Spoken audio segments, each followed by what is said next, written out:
1 जुलाई से भारत में कई बड़े बदलाव हुए हैं।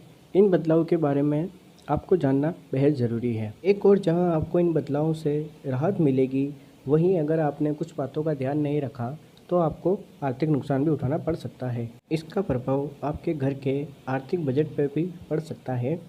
इनके बारे में जानना आपके लिए बेहद ज़रूरी है। देश के सबसे बड़े सरकारी बैंक भारतीय स्टेट बैंक ने नए सर्विस चार्ज लागू किए हैं। इसमें ग्राहक सिर्फ 4 बार ही मुफ्त में पैसों की निकासी कर सकता है। यदि 4 बार से अधिक वह बैंक की ब्रांच या एटीएम से पैसों की निकासी करता है तो बैंक उस पर 15 रुपये प्रति निकासी प्लस जीएसटी मिलाकर चार्ज वसूलेगा। एसबीआई अपने खाता धारकों को एक वित्त वर्ष में 10 चेक मुफ्त में देगा। इसके बाद 10 चेक वाली चेकबुक के लिए आपको 40 रुपये प्लस जीएसटी का भुगतान करना होगा। वहीं एसबीआई ने वरिष्ठ नागरिकों को इसमें छूट दी है। 14.2 किलोग्राम का एलपीजी सिलेंडर पर 1 रुपया बढ़ाया गया है।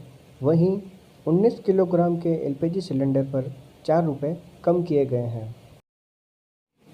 जिन टैक्स पेयर्स ने पिछले 2 वर्षों से आईटीआर दाखिल नहीं किया है, उनसे अधिक टीडीएस लिया जाएगा। नियम उन टैक्स पेयर्स के लिए हैं जिनके लिए टीडीएस कटौती मूल्य 50,000 रुपये की सीमा मूल्य से अधिक है। यह वित्त अधिनियम 2021 में शामिल किए गए नए नियम का हिस्सा है। अमूल दूध की कीमतों में 1 जुलाई से सभी ब्रांडों पर 2 रुपये प्रति लीटर की बढ़ोतरी की जाएगी, जो कि उत्पादन लागत में वृद्धि के कारण हो गई है। इसी के साथ अब अमूल गोल्ड 58 रुपये प्रति लीटर के हिसाब से मिलेगा। 1 जुलाई से आईडीबीआई बैंक अपने ग्राहकों को सिर्फ 20 चेक की चेकबुक ही निःशुल्क में देगा।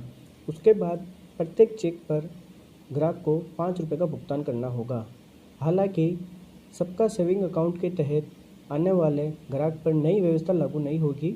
उन्हें 1 साल में निःशुल्क असीमित चेक मिलते रहेंगे।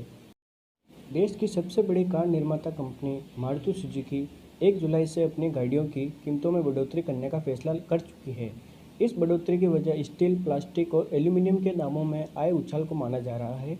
इसके अलावा हीरो मोटोकॉर्प भी 1 जुलाई से अपनी बाइक और स्कूटर के दाम बढ़ाने जा रही हैं। हीरो कंपनी के इस कदम के बाद बाकी दोपहिया वाहन निर्माता कंपनियां भी जल्द ही अपने वाहनों के दामों में बढ़ोतरी करने का ऐलान कर सकती है। हीरो मोटोकॉर्प आगामी 1 जुलाई से अपने स्कूटर और बाइक्स की कीमतों में 3,000 रुपये तक की बढ़ोतरी कर सकती है।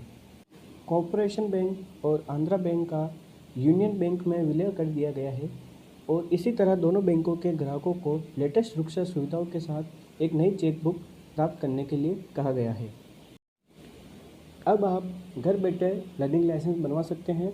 आपको आईटीआई जाने की ज़रूरत नहीं पड़ेगी। ऑनलाइन आवेदन करें और घर से ही टेस्ट भी दे देवें। टेस्ट में पास होने के बाद लर्निंग लाइसेंस आपके घर पहुंच जाएगा। बाद में अस्थायी लाइसेंस के लिए वाहन चलाकर दिखाना होगा।